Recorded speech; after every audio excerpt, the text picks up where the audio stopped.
Hello there, everyone. Welcome to the World of Momos podcast. And on today's episode of Reflections and Reactions on YouTube, we have a returning guest with us, the guest who has returned the most, the guest who is mostly on whenever I have something major to complain about. Pete North's with us. Hello there Hi there, Pete. How again. are you? Not bad, not bad. So, and Pete Knott today is in his very new shiny form. I think so. This is the best looking appearance on my podcast of Pete Knott. So he's set up his new stuff. So today, what we're going to talk about is why is politics boring? A very broad question. Uh, but go ahead, tell me because we kind of share this sentiment. So why is politics Well, boring? And a very specific British politics as well, because people usually globalize this question too much. yeah, I mean, politics globally is interesting. I often criticize those Lotus Eaters chaps for being obsessed with American politics, Hmm. but a big part of me doesn't blame them because there is not Yeah. enough that's edifying in British politics to Hmm. sustain the kind of 7 day a week rolling commentary. And the thing that I find quite interesting is there's this absolute gulf between what's going on in Parliament and the things that they're talking about, and the very consequential debates that are unfolding, particularly on X and elsewhere on social media. And the Parliament isn't interested in that debate. It doesn't want to. MPs don't want to participate. They don't take anything new on board. They're not interested in us. So I think it's reciprocated. But the other reason it's not interesting is because it's just more of the same churn, where oh look, energy prices are going up. Then so the left and the progressives will say, oh, that's because we're reliant on gas. And then of course, everybody else piles in and goes, well, no, it's net zero, it's wind energy. We know all this. Who is telling us anything we don't know? When does this come to a conclusion? When is this ever going to get resolved? Well, chances are never, because I've been talking about the failure of renewable energy since 2007. Immigration, likewise. How long have we been talking about bogus asylum seekers? Since long before Brexit. And does anything ever get resolved? No. And you look at the participants in the debate, you've got your open borders liberals and you deport all the foreigners. And all it just does is get more and more polarized and entrenched into the same old arguments. And I've been writing almost exclusively about immigration for the last 5 years now. And I have sucked the marrow from that debate. And there is nothing more to comment on, save for the fact that the participants are becoming more extreme. And the more Hmm. extreme they get, the more predictable they are and the more tedious they are. The left are moving not just from the opposing the right, we should have, we should extend our compassion to those escaping war. Ugh, they've actually moved to a no, let as many people in as possible. And then on the flip side, you've now got the likes of Steve Laws giving interviews openly declaring his sympathies to Hitler, saying, "Oh, he was Yeah. just misunderstood," and that the numbers of the Holocaust. Well, we can ask questions about those. So we're now the online right is now dabbling in Holocaust denial, and it's all the tropes that I was hearing back in the early '90s, and even then it was nothing new. So it's just churn and tiresome tropes. Every day is a new issue that's in the news, but it's just a recycled one on a 6 month or yearly cycle that we all participated in last time. We've heard it all before. We have done it to death, and it is soul crushingly dull. And I keep seeing these podcasts. I mean, I'm a hypocrite because I'm just about to start one. Might be something different, but everybody is all interviewing each other on their little podcasts. The same people talking about the same issues, the same little circle jerk of internet celebs. And I'm thinking, who of the who out of any of these people is telling me anything I don't already know and isn't already telling me on a daily basis on X? Oh, woke is bad. Women, men in dresses aren't women. Yeah, we fucking know this. They're going to keep rinsing. They're going to keep rinsing the gender debate years after it's over. And yeah, this week for some fucking reason, we're having the same old tiresome Brexit debates where we've got a senior comment journalist of the Daily Telegraph saying, "Oh, if Keir Starmer wants to join the customs union as a precursor to rejoining the single market, well, you can't join the customs union. It is integral to the treaties. All you can do is have an informal or a formal alignment the way Turkey does, but you cannot rejoin it, and it does not in any way it does not in any way become a precursor to the single market, because Yeah. that is a entirely separate function. That's the regulatory union, and you couldn't rejoin it without first joining EFTA, because that's the only place it exists outside Hmm. the EU. It's the EEA, and you couldn't do that without a manifesto commitment. So this is purely in their imagination, on the basis of their utter profound ignorance of how the EU works. And these Yeah. people, they had no excuse for this in 2014 because they were senior political correspondents. But Hmm. to have actually lived through the entire referendum debate and the subsequent Article 50 debacle and the trade negotiations afterwards, and they still haven't got the faintest idea how it works. So not only are we having boring, repetitive conversations, they are boring, repetitive conversations led by people who simply do not know the first thing about what they're talking about. And you And know why that frankly, is? it drives me nuts. Exactly, and this is what's driving me nuts as well. Like, because they do this because there is no requirement from the viewership as well, on the whole, for them to actually get to know about things, right?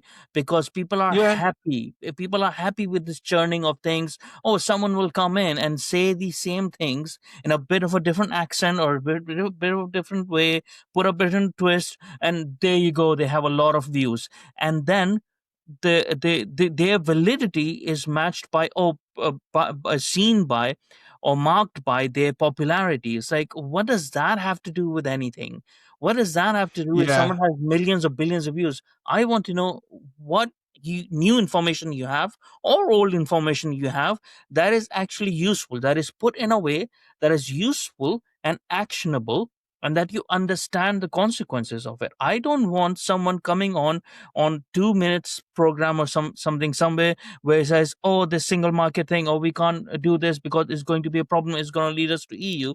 And then I have 20, 30, 50 stock accounts redoing all those things and then just putting it out there. It's like, dude, do you understand that yes, we wanted to get out of EU, but we also have to do trade. So we also have to yeah. find ways way to do trade. Why would we not want to do trade with someone who's right next to us?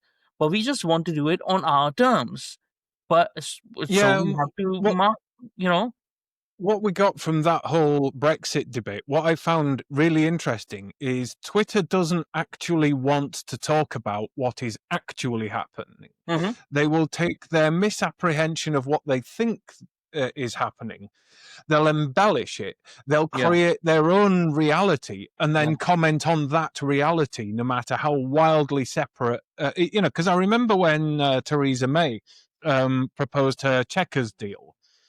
And what she'd essentially proposed is a Legatum Institute goods only single market. Now that cannot happen because the four freedoms are indivisible. And before she even formally presented it to Barnier, he said, no, just no chance. We're not having this shared rule book.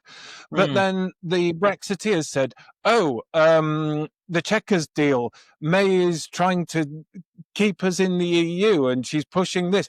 And they that carried on for like 3 weeks, and this like alternate reality Brexit mm, negotiations they were commenting on did not have any bearing on what was actually going on.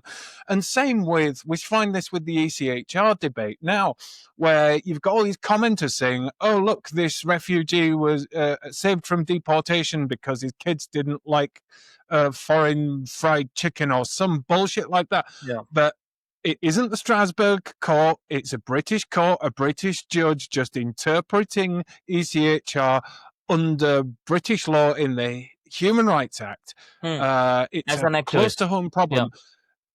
And this didn't take this doesn't take more than 5 minutes of reading to actually yeah. wise up to this cynical reporting game Mm, that the Telegraph plays and Robert Jenrick plays on it. Oh, it's the ECHR. yeah, No, yeah. it fucking isn't. No, But no. nobody bothers. They just sit there and be spoon fed Yeah. this garbage and this total slop all the time. I'm bored of it. I'm Yeah, so bored. like already we knew that this goes on the left sort of side of modern left sort of side of politics, where they are creating, because something that I've been saying for a very long time, that fake history is actually more detrimental to fake media as well, right? And now we coming on, I'm coming on to the cultural point of view, right? So this something that I'm finding in the cultural space. Creating fake history is way more problematic than making a fake media. This is something that the left has been doing for a very long time, and the right has been doing as well, but they were never popular with this, right? And this is the extremist right. So now I see these online right, like chads, whatever, and they're like these meme edge lords, right? And which Steve Laws is part of that as well, and all his ilk and stuff like that, where they are sympathizing to Hitler, sympathizing to that, Yeah, and then they are exalting David Irving as an actual historian. It's like, no, he yeah, actually yeah. I he saw that. actually he's a master of creating fake history, where he takes out of context things and expect, like, he if Yeah, you did you see see the what's happening in the Winston Twitter world. Marshall interview? Yeah. I mean, if you see what happens in the Twitter space, right? How people take things out of context and then they make a universe out of it for themselves, and the meaning out of it themselves, and then the all these what do you call them? The conspiracy theories and stuff will take that out of context, out of meaning thing, and then try to create a pattern out of it, and they think they got something to it, right? That's Yeah, I what mean, it's a he is to time-honored the historical Stalinist world. yeah, Yeah. it's a time-honored Stalinist trick to rewrite the past in Mm, order to recontextualize the present in order yeah. to control the And I future. thought like these people And on the both online sides are right at were it. like intellectually a bit more sound, right? I thought they wouldn't fall for that. Well, I didn't. I knew there were some people in there that would take people down there, and that's what's happened.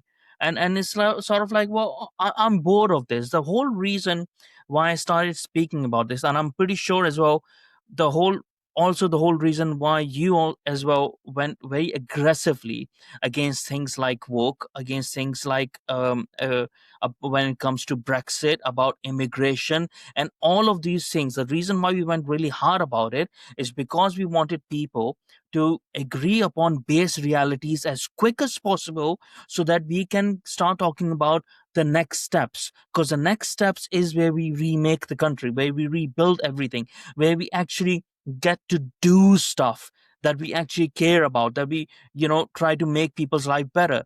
That's why I was going so hard on all the topics like immigration and every sort of things, like, okay, no, let's please agree upon base realities, and let's not live in the cuckoo world, so that we can I want to talk about the next step forward.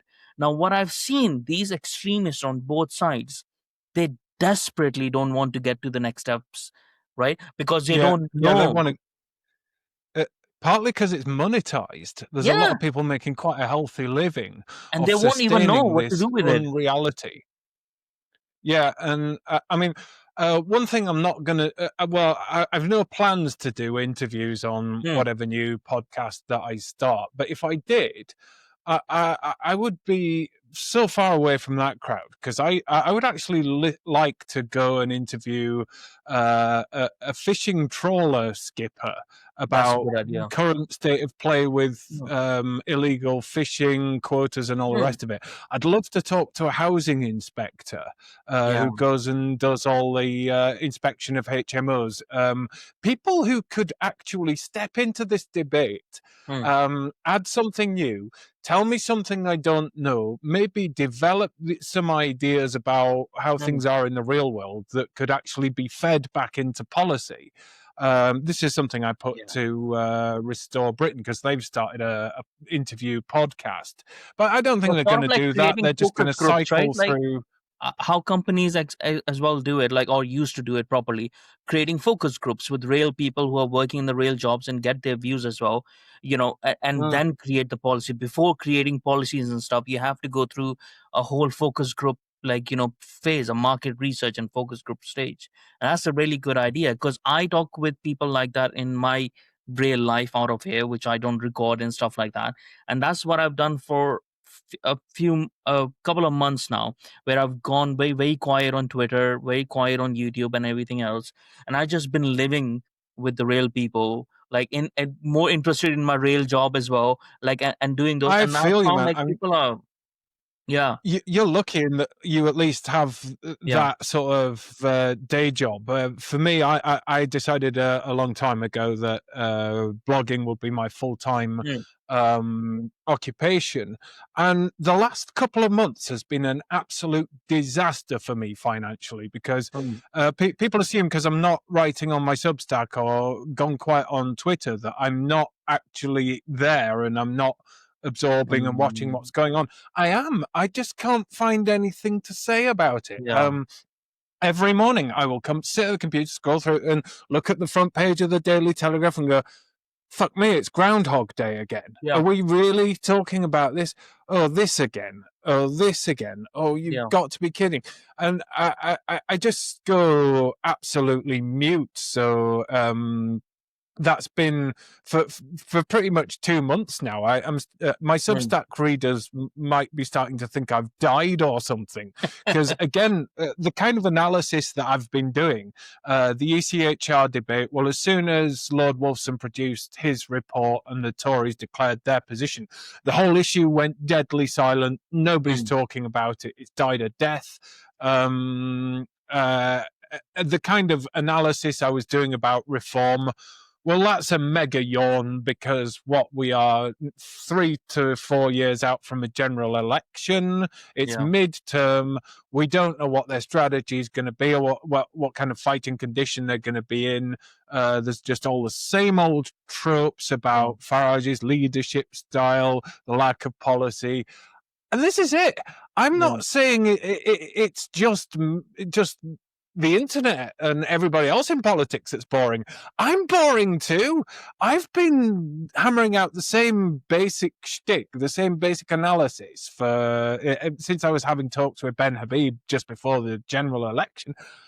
I am so bored of me. I cannot mm, listen to myself recite the same garbage again. I mean, it's not garbage, but once you've heard it for the 50th time, it yeah, does sound that way. And this is partly why I'm doing a lot more video writing because I start writing a blog at night, going, nope. I'm getting deja vu. I've already written that sentence. I've already written this paragraph, and I get yeah, 6 paragraphs down. And go, nope, not publishing that because I've written that before. This is yeah, boring. And so I just think maybe any sane person would just give up, go and do a real job, make some money, do something wildly different to this. And mm, you've arrived at the same conclusion. Go and do something more edifying, interesting, satisfying, something that actually produces something of value that isn't related to this abject noise, because that's all politics is at the minute. yeah. It's noise and nothing gets resolved. And it's so the reason why it annoys me so much is because politics is supposed to be so much more than this, right? Politics is, I mean, and we were touching upon this as well. Like, this is why some people who want to, who are still stuck in this phase and they can't actually get out of it, they're concentrating a bit on the American side of politics and stuff like that, because over there, Trump, at least the Trump administration, they're actually doing politics, right? They're actually doing diplomacy. They're actually doing international diplomacy. There's stuff behind it, where they are striking deals with their enemies in a way, like, which we would see that there's some sort of It's not just some that. work It's not going on just as that. well. It's because it's not just that Trump is inherently more active and interesting. It's Mm, just that I do believe that America has a much more vibrant and interesting political culture, mm. because the commentariat and the political debate feeds in to the politics. Whatever's going on social media, whatever that debate concludes, They the most respond to it. There's a popular and clear connection. way forward gets enacted. Yeah, That's a kind of participatory democracy. But yeah. like I said at the very beginning, you've got an elite political class Mm, who thinks Twitter's a bit grubby and far right, and oh mm, no, it mustn't go on there. yeah, And if I go on there, I can't say anything, because if I do, mm, it'll get I'll get in trouble, and yeah. the media will be on my case. Best not to say anything. So you've got politicians who don't participate in the debate. And I've got a great admiration for Nick Timothy in terms of his Mm, mm, seriousness, yeah. his activism, the things Mm, he actually does in Parliament, and he does a good job turning up, asking the questions, turning up to select committees, but he doesn't. He's in transmit mode only on Twitter. You can't tell him anything. You can't, even if you've mm, got something that will help him, you reply, doesn't respond, doesn't take it on board. He yeah. just, I wouldn't surprise me if he's got some junior posting his Mm. stuff to Oh, I'm X pretty sure. for him. I'm pretty sure. Yeah. And so you've got a political class that doesn't care Mm, what's going on in the political debate. And the political debate is just a lot of people competing to be heard. And it's a pointless competition, because even if you win and you start getting a large account, and mm, yours is the voice that gets heard by all of these people on Twitter, doesn't fucking matter, because the politicians aren't interested. They don't know yeah. what's going on. They haven't the first Mm, idea about the intensity and the depth of the discussions going on. They're just in their own little world that's mm, increasingly divorced from reality. But then Twitter's going and inventing its own reality as well. And yeah. it's just absolutely tedious. It At doesn't. least It doesn't America. mirror. Like, it doesn't. Twitter or whatever other social media as well.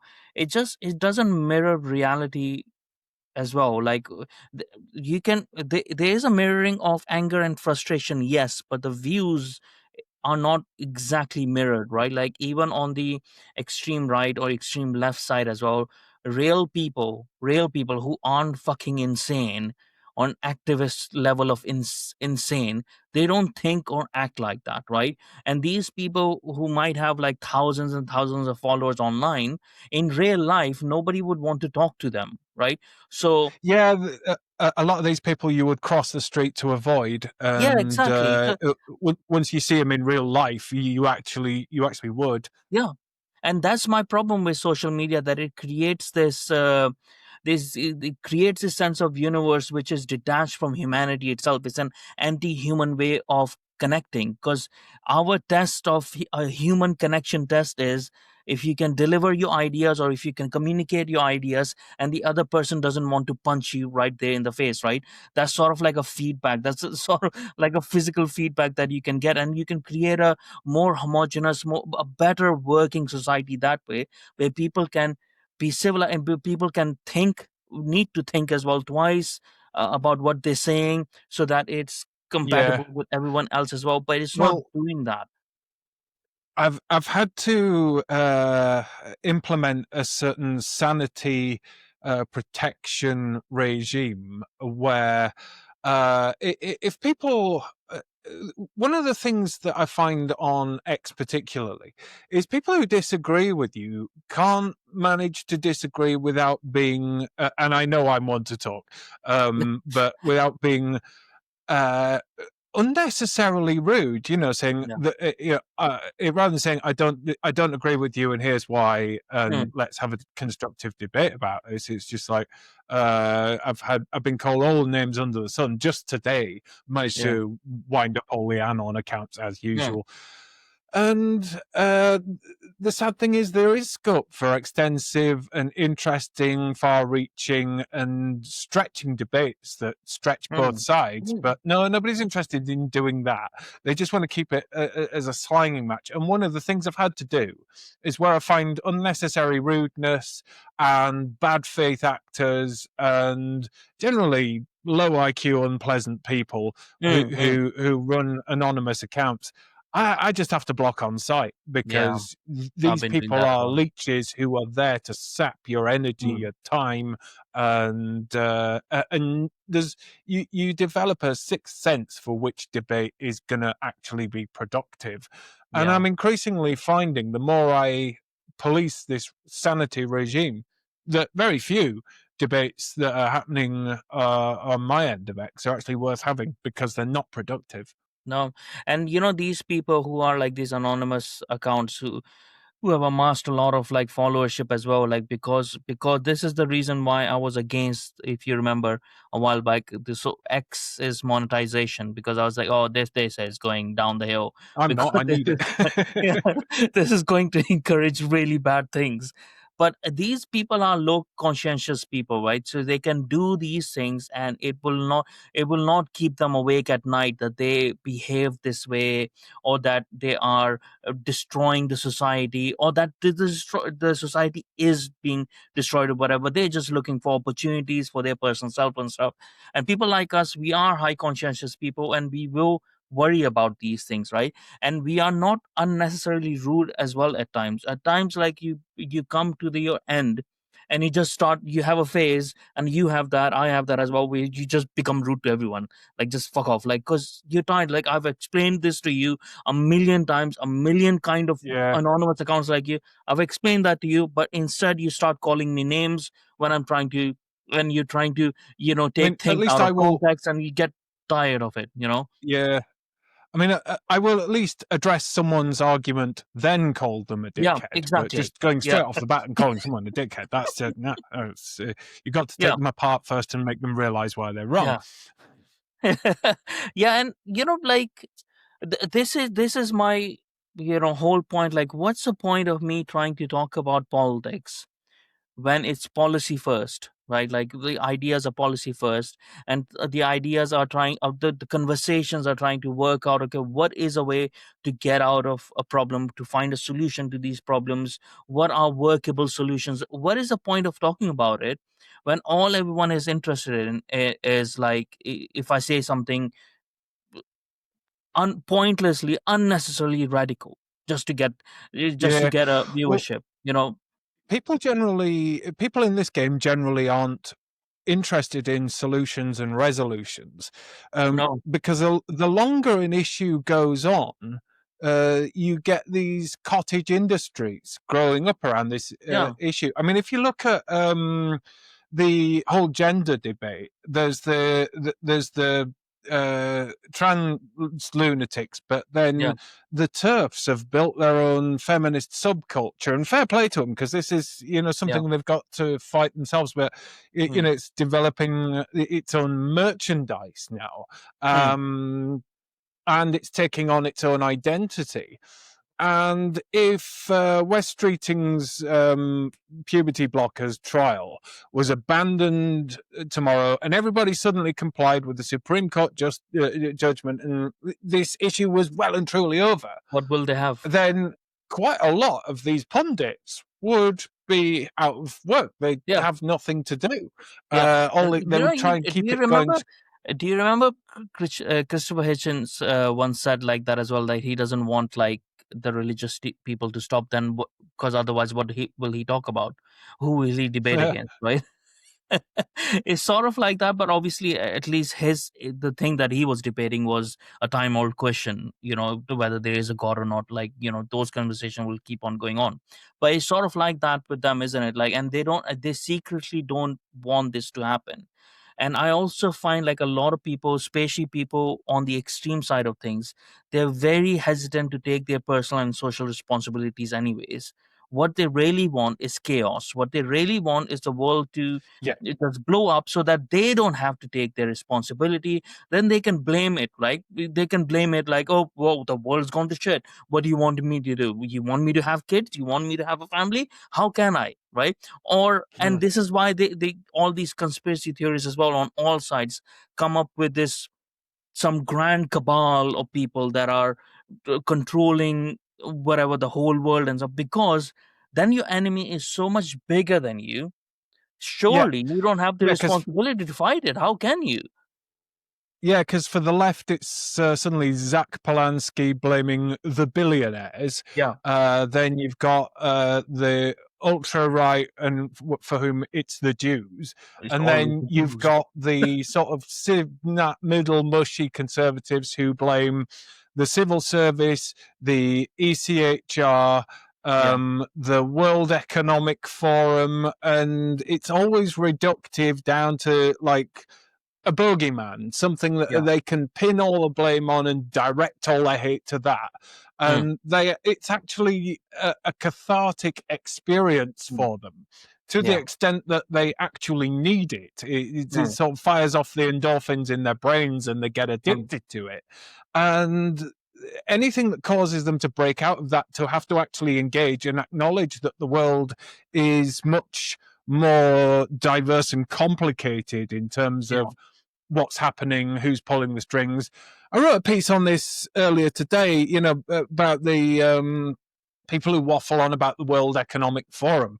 That is mm, just one of many, and you've got several different agendas coming from all angles, yeah, from a galaxy of international organizations, standards bodies, UN agencies, mm, climate treaties, trade agreements, the WTO, and globalism isn't this one small entity controlled by Klaus Schwab pulling yeah, the puppet strings of world leaders. Nah, this stuff is so far out there that most of these people are barely aware it exists. yeah, And even if you try and introduce them to those subjects, it's not. It complicates the narrative, yeah. and the one thing people do not want is assholes like me Complicated. coming Yeah, along and yeah, complicating the narrative. It's for yeah, them. It's keep it simple, stupid, and yeah. fine. That's fine if that's how you want to play, but don't That's expect boring. me That's boring to for me. engage or Yeah. take you seriously. Yeah, because like people don't understand. It's like what happens, what is happening is, and what has been happening for a while is like is bad actor, and what always happens is bad actors acting on their self interest, right? And now there's multitude of bad actors who are not in agreement with each other as well. They're against each other as well, but sometimes their agendas align, so they will help each other out in a way, or naturally their things will help out each other. But it's not as if like someone is going like, oh, it's the Jews who are controlling, the Jewry of the world is controlling everything. It's just so fucking boring, man. And when someone starts saying it, it's like, well, I know now that you are a faker. You are someone who's pretending to have a high IQ, but you have probably average to low IQ. And there's so many of these commentators out there who pretend, oh, they have some secret knowledge, right? And this is what's annoying me. But people, if people are going to listen to them, this is the problem as well. It's low IQ and the average IQ people who have become the influencers. They're going to influence a whole society and in a low standard way, right? So people are only going to ever be influenced to engage their mind in a low IQ way, in low IQ Yeah, argument, while thinking they have some higher knowledge experience. well, what it's leading to, I think the internet, in a way, is toxifying things because it's making people arrogant because they Mm, believe that they know more than they actually do. And this goes back to, I forget who it was, but there was a guest on, Alex Krotowski on Radio 4 used to do a show called The Digital Human. She might even still do it, but she mm, had this guy on who was basically saying that the human in the internet age is a modern day cyborg, because increasingly we have developed these symbiotic relationships with our technology, where mm, many of us can't even leave the house without this. We mm, can't even put it down for an hour. And in terms of what we know, we don't actually read things and commit them to memory. All we mm. do is remember the pathway to that information if we need it. And so you're getting That's a very people good sitting point. there day after Mm, day reading PDFs, conspiracy sites, mm, Twitter, Facebook, and they'll remember where they saw it, who published it, and how they can get to yeah. it if they need to, or they might bookmark it and they might remember, Mm, I've got it bookmarked. But do they actually mm, remember the content? No, because they only skim read it in the first place. And if they watched it on YouTube, they watched it at 1.5 speed and they didn't really take it mm, in. They were just listening out to the little bits of confirmation bias. So they're building up this soup of almost like in the way that a relational database it indexes the data. You've got this biological index of data that leads people to believe, oh, I'm an expert on all of these different subjects. And then if you actually unplug them, snatch their phone away and say, you mm, can't Google this, and put them in front of a camera and start asking them questions about things they think they know, and they will go rabbit in headlights. And yeah. there's proof of this. There's wonderful proof. Back in the days of the referendum, you had uh, James Delingpole, who I used to respect, but he joined the ERG lot in saying, no, we need a WTO Brexit and we need to leave the single market as well. And we absolutely must. And so he was prattling on about that. And then he was put on BBC television, and someone actually asked him for the argument as to why we should leave the single market as well. And he went completely blank, because these people have Mm, been arguing the same things for so long. They've lost touch with what they originally thought. They've forgotten what it was they were originally fighting for. And they've been so arrogant for so long, sitting on their computers going, oh, I can just look into this blog of my old pieces and I can soon fish it up. But in terms of what they actually know, it's fuck all. yeah. Yeah. I mean that is such a good point, isn't it? Like, because that's what people, it's just sort of Rhyme like is if. bad, you know. Hmm. Um, I, I I went through the I came to the Brexit debate having been a co-blogger on EU issues for years. So by the time it got to that, I was fairly expert, and by the time it came to trade talks, I had a shelf absolutely full of trade books, and I committed a lot of that stuff to memory. I actually developed some genuine expertise. Hmm. And then for me, blogging wise, the very worst thing happened. We left the EU. I was put out of business. So my expertise is 90% redundant. Who needs anybody's expertise on international trade, food safety regulations? Very few people. So all of that has just withered and gone rusty and gone into the archives. And I move on to my next subject. But in terms of, it wouldn't surprise me, even though I can do deductive reasoning and riffing and entertain on a podcast like this, if I had to actually sit an exam on any current topic I think I'm fairly knowledgeable on, Hmm. Hmm. chances are I would probably fail, and probably 95% of the self-satisfied pundits on Twitter would fail as well. Hmm. Hmm. Hmm. Yeah. I mean, that is a problem, isn't it? Like when we have excess of knowledge, the access to Mm. knowledge, so much access to knowledge, but that nobody even bothers to actually become wise, actually learn about that knowledge that is available, actually become an expert and stuff. And Yeah, people, everyone can read and write, yes, like that is a good thing, but is that a really good thing that everyone thinks that they are a professor now, that they know like, And then there's the other point to this is you eventually get information overload where you just Hmm, go snowblind. I mean, personally, I can't even. I'm appearing on lots of YouTubes at the minute.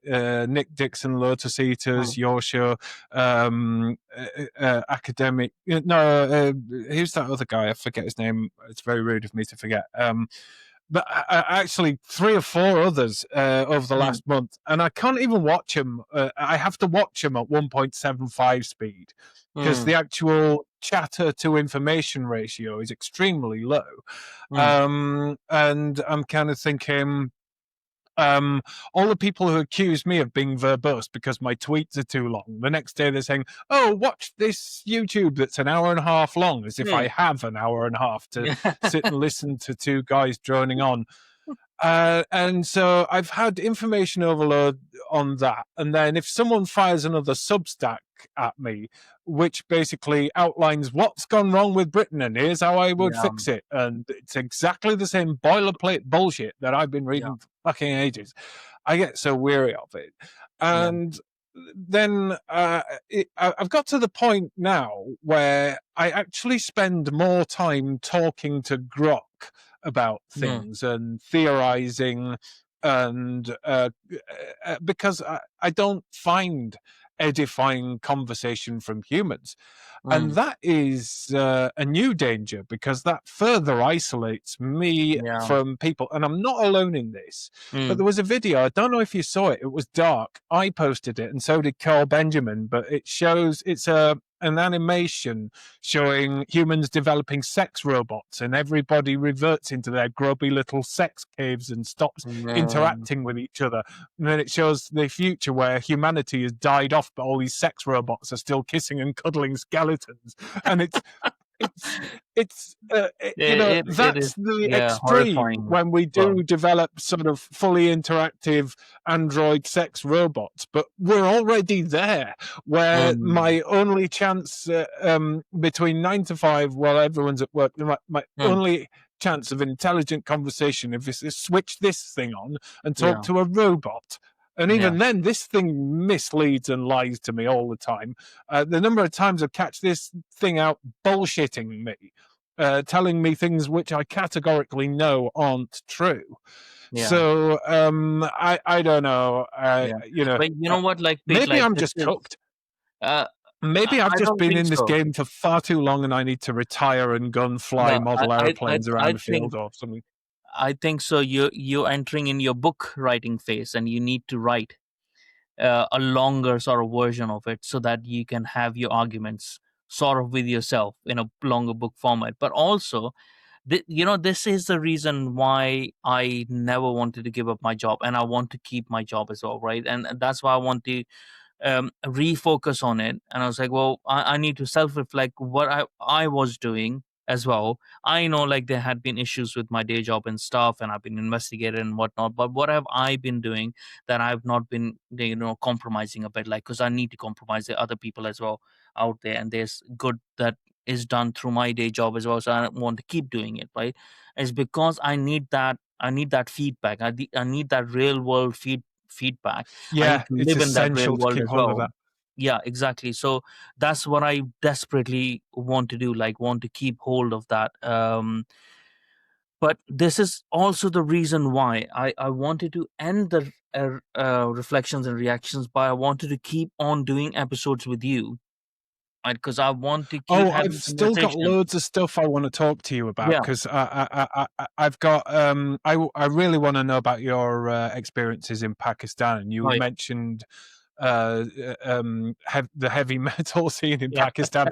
To me, that's just such a hilariously alien yeah. concept that I need to hear everything about it. And of course, you've got loads of links with Poland, so I think you Mm, should do some discussions and try and make some contacts over there and get mm, us some first-hand insight into the yeah, political dynamics of Eastern mm, Europe. I think you're in a prime position there because yeah, you are in a position where you can actually add fresh you're in a position where you can actually tell me something I don't know, and that's you have done before, and it's what I love you for. That's why I come Yeah. on your Oh, show. thanks. Thanks. And the reason why I love you as well is because of your geekiness and nerdness into policies, right? Because that gets me, like, because that's what people don't pay attention to. That's what people who don't pay attention to. And my glasses are broken. Those people who don't pay attention to that, right? They piss me off online because I know when you're making a flippant comment that it is a flippant comment, and then you know the context behind everything. When other people are making flippant comment, I know that's the extent of their knowledge about it, right? So I hear a lot of the people when they talk, and this is something recently I was thinking about, right? A very minor thing when people talk about, oh, let's get rid of EDI, right? It's like, yeah, obviously let's, but what are we talking about? Are we talking about getting rid of Yeah, EDI departments, or are we talking about like getting rid of the values behind it, with the good part of it, the good parts of it, not the non-merit parts of it, but the parts of it where we stopped harassing women at work, where we stopped yeah, discriminating against each other, and not even that. The most importantly, where we were inclusive or are being inclusive of neurodivergent people, or people who yeah. are deaf, people who are blind, people who are unable to walk, and other things. Before, they I would be mean, did disregarded you? to a whole loads of jobs. So what are we talking about when we say get rid of EDI? These people don't think about those things. Yeah, yeah, yeah. To them, it's just everything to do with DEI is bad, and it's got to go. Yeah. Now, the corporate interpretation that has infected HR departments is Hmm. a virus, and Yeah. that does need to be deleted. Yeah. And the sort of blue-haired council worker Yeah. that doesn't even understand what DEI is Hmm. supposed to be and just thinks it's all Yeah. about racial equality and yada yada. Hmm. It's bollocks. But Yeah. you still need DEI considerations in public planning and public infrastructure. For instance, a couple of years ago, there was a brilliant young lady who recorded a blog of just navigating around Britain on the railways. And if you're in a wheelchair, the hundreds of ways Hmm. in which you're excluded, where thoughtlessly a footbridge is or an underpass is closed off, Yeah. and nobody thinks that there needs to be alternative arrangements because disabled people just don't come into that. So yeah, all these restorationist Hmm. bollocks that I keep reading. Yeah. Oh, we need a great repeal. We need to delete this act and repeal that act, and Yeah. it's like, what, in totality? You don't want to Yeah. reform them? Oh no, it's all got to go. Oh, so we're going to abolish disability equality in the workplace. Oh, Yeah. and these are the same people who want to radically cut back disability benefits. Well, Yeah. it's got to be, if you want one, you've got to have the other. Yeah. If you want I to mean, they're cut going down the route disability of benefits, eugenics, you it need seems like. workplaces that are inclusive. Yeah, I mean, like these people are going down the route of eugenics in a way, right? Like, oh, these people, oh, just get rid of them. Oh, Well, just like some are whatever, actually already down. exactly. Yeah. But this is a thing that annoys me is when, like, okay, we get rid of the departments of DEI or EDI, whatever people are calling it. Some people call it EDI as well, whatever they're trying to rename, rebrand it. But getting rid of the department, you get rid of the departments, but make the values of it inclusive in your company practices, so that you have consideration. So like, even as a small thing as an email, right? When someone gets an email and they are working, they have ambitions and stuff, but they are blind, right? And they get an Yeah, email and you get a text to speech one, but if the email is not written in a text to speech friendly way, or if it's not in a yeah, format that is text, they won't be able to engage with it. Materials like PDF doesn't translate to properly to text to speech, so you have to do it in Word. So when, yeah. let's say you have a training or anything like that, right? And if you're sending after training material, or training material itself there is going to be used as a presentation on the day, that person is not going to be able to engage. So you have to think about it, that there's this person who we have to send the material to beforehand, right? And we have to send this material beforehand to them in a format that they are able to engage with it, and they shouldn't have to ask about it, because they don't want to feel like they are special, right? They want to be part, they want to be inclusive of the workforce and be able to achieve Hmm. everything, right? These things won't happen unless you put them in practice. And this is what's unique about the Western world. And all of these people who go about restoring Western world, this is why it pisses me off. It's like, no, this is what is unique to the Western world: consideration of Yep. others. Because the rest of the world do not consider. Over here, we will spend millions and millions of pounds saving one Yeah. person who's stuck in an avalanche or something because of their own fucking stupidity, but we will do our best to save that person. That is the Western consideration. I don't know if I told you, but I used to be like a super hardcore libertarian, like minarchist and against any kind of government spending. And then um, a mate of mine fell down a ravine in somewhere in North Wales, I think it was. A lucky bastard got airlifted out by a Royal Air Force Big Yellow Rescue Mm, Sea King, and I looked into that, and those things. I think the sortie cost about 34,000 quid, which is more tax than I mm, paid in a year. But it's just like, yeah, what kind of society are we without that? Without those mm. kind of provisions, where basically for all right, so 34,000 quid an hour is a lot to run a helicopter, but having my friends still on this planet is absolutely priceless. Yeah, It's exactly. and again, it's the we hear all of this talk about cutting planning regulations, and well, actually, planning regulations are what separates us from the third world. If you look at Mm, the favelas of Sao Paulo and all across Brazil, that's what happens when you don't have planning regulations. yeah. So that's the baseline. So you obviously concede that there is a need for planning regulations. Noise considerations, do we want to get rid of those? So developers can just build terraces with wafer thin walls where you can hear your neighbors having sex. Mm, Does anybody want to buy a house like that? No.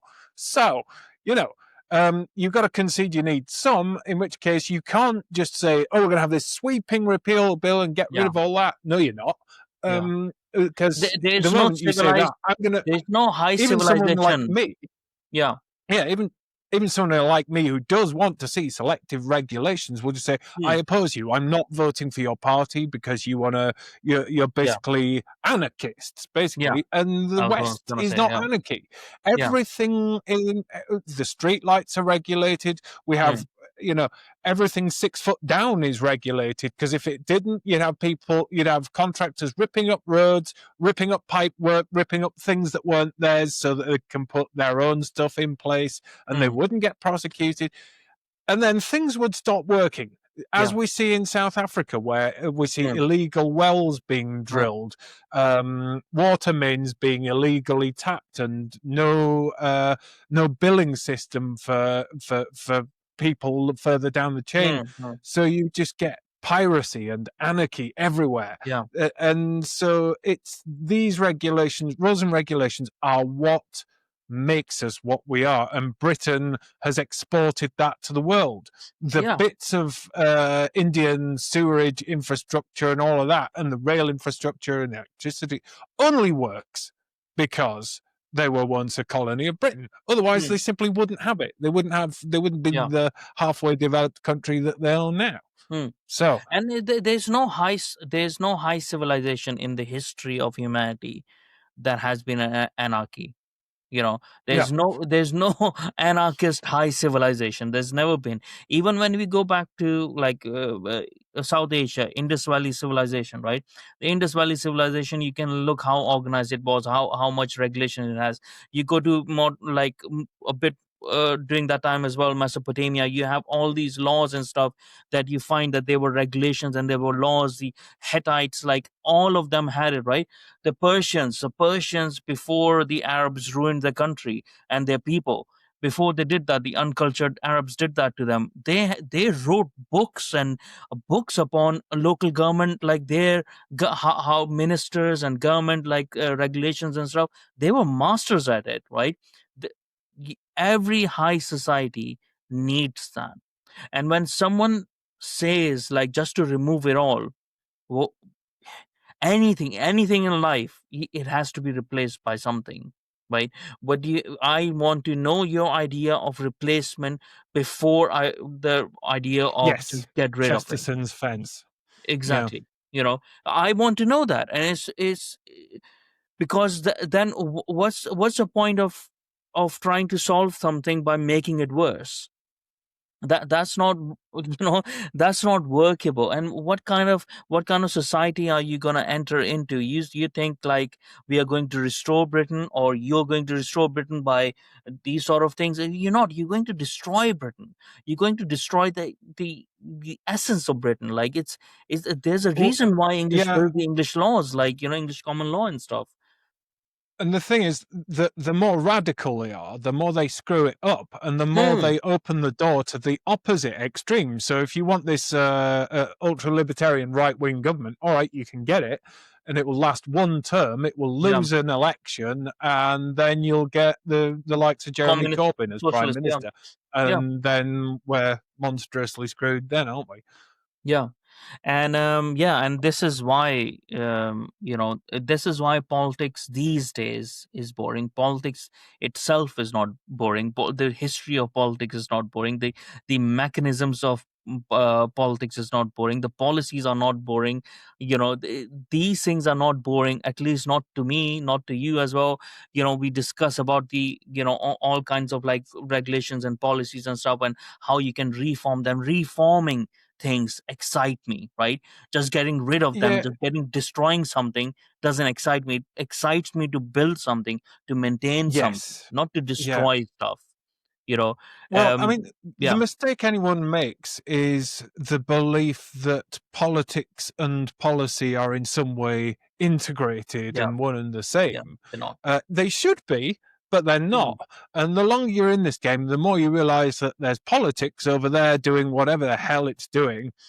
And then there's policy, which is a completely different intellectual pursuit. And true. there's no wonder policy has been sort of seized upon by lobby groups, Yeah. think tanks, university academics, and become its own disconnected world of its own.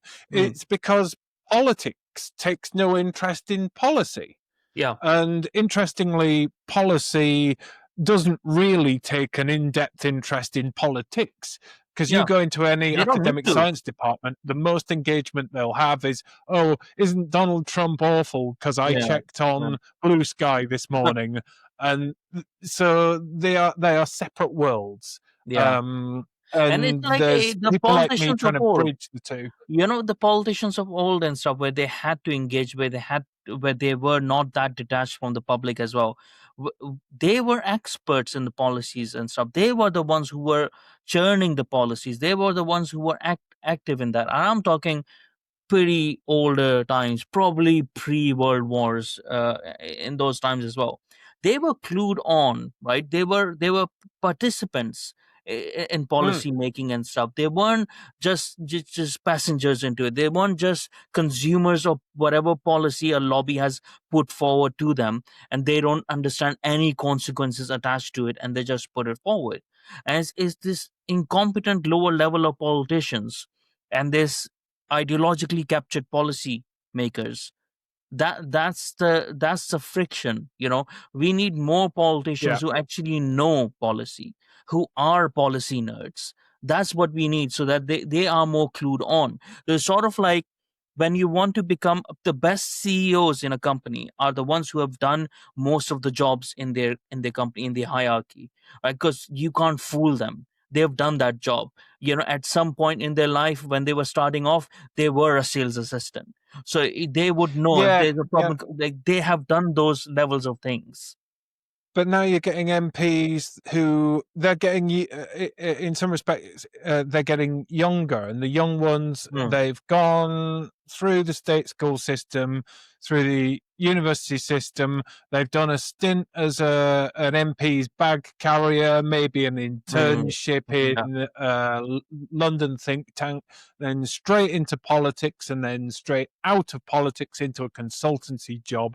It's just a career, yeah, and they have no life experience to bring to it. They've done nothing in the real world. They've got no idea what makes Britain tick, and they Yeah, don't have the wisdom to realise that they don't either. And then you've the the rest of them are basically buffoons. And yeah, so we have the lowest quality politicians of all time, I think. I yeah, don't recall a parliament that was ever as bad as this one. yeah. And it's There's no requirement from only them. marginally worse than the last. Yeah, and there's no requirement of them to be that astute as well, because it's sort of like, when you go into a like a really bad run company as well, or local government or civil service these days, which are really bad run companies in a way. Nobody really wants to point out that your director or the one ahead, the head or managers or whatever, are incompetent, because you know that you are incompetent as well. And if you start pointing that out, then you will get kicked out. And that's sort of like a system that has been built, where the incompetent are hiding the incompetence of each other, because they all know that they're shit, and there's only one person that does the work of 10 people basically, and they're the one who gets Yeah, the boot, or they were the ones, unfortunately, who gets the boot at the end. It's sort of like simple things like, uh, I've been watching, a lot of police reality shows and stuff, like, like traffic cops and stuff like that. There's a lot of really good things on channel 5, sometimes, that you can catch. And they're these traffic cops. They go around, and I see them like, okay, yes, as a society we have an issue with police. It's not really the police officers that we have an issue with. Is the laws, and the regulation, and the in the orders that they've been given, right, that they have to comply with. There's an issue over there, right? So I see these traffic cops, and they risk their life. They work so hard to capture this guy, right, who has been running away from them, who failed to stop or whatever. Then he parks somewhere and he fucks off, like runs away. Then they capture the guy. They bring in the helicopters or the drones or whatever. They capture that guy, and then you hear what happened afterwards to that guy. Oh, he was let go because it could not be proven that he was driving the car. It was like, the police have actually risked their life, right? Recently, yeah. there was a cop who actually got killed. He was a motorbike cop in Essex. He got killed, right? And a young guy with a family and stuff, right? And he was calling, like, he was responding to an emergency. He got killed. He died in service. These people are risking their life, and without them, right, we can't just we can't become the BLM people, get defund the police, right? Without these people, we won't have that. But the regulations and the laws are letting them down. So Hmm. the point is, like, why is no one talking about changing the punishment laws around someone Yeah, failing to stop, yeah. right? Because right now the point of failing to stop is what, you can get up to £5,000 fine, and in serious cases you can get up to 6 months prison. It's like, why is that failing to stop, right? Why is there not an automatic sentence of 2 years in prison? No fine, no nothing. Like, have a major deterrence, because that person is putting everyone in danger. That person is putting the police officers in danger, and they end up, and they are usually, repeat offenders. They're usually carrying drugs. A lot of other crimes are related to this, like, really small thing. But there's nobody who's actually talking about serious, the connection between the police laws of, like, the police regulations and stuff, and how the law does not actually help them, how the law is actually letting them down, because they do their job, they catch the guy, and then they go to the judge, and the judge releases them basically. Wh- you know but we won't get that, because I don't think so any minister, it's not sexy enough, is it? It's not sexy enough. But Yeah. these are the Hmm. things, which is why our society is breaking down, because of these little, crimes that are compounding then. Yeah, I quite agree. The justice system has all but collapsed. We've closed hundreds of magistrates' courts, and the system is simply not fit for purpose.